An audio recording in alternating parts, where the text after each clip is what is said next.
అందరికి ఇచ్చారు. కొత్తగా ఏమైనా కార్పొరేషన్లు ఏర్పాటు చేయడం ఈ ఆలోచన అంటే ఇమీడియట్ గా దీంట్లో ఉన్నవా చేస్తారా? ఈ 3 నెలలు ఒక టైం స్లాట్ పెడతారా? 6 నెలలు పడుతుంది టైం. అవన్నీ 100 రోజులు. ఇప్పుడు జగన్ బోల్డ్ అని కుల కార్పొరేషన్లు పెట్టాడు, ఇంకా ఎక్కువ పెడతామన్నారు వీళ్ళు. అవును, మొత్తం 139 పెడతారని తెలియదు, పెడతారు.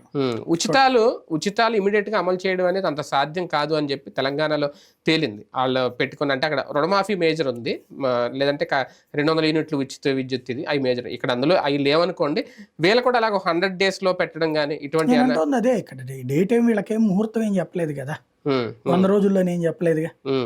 అధికారంలోకి రాగానే అన్నారు 1 by 1 చేసుకొస్తాను. నేను అనుకోవడం అయితే ఇమ్మీడియట్ గా ఇది కంట్రోల్లో ఉంటది.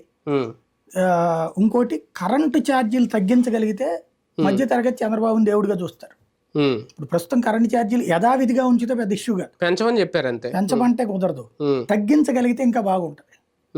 అవును, 3 సిలిండర్లు ఉచితం ఒకటి కూడా, దానికోసం కూడా చాలా మంది అది ఏడాదికి 3 కాబట్టి, ఏడాదికి 3 కాబట్టి ఇంకా టైం పట్టొచ్చున్నది. ఇప్పుడు అది కూడా 100వ రోజునేమో ఇచ్చాడు కదా రేవంత్, 2 నెలలు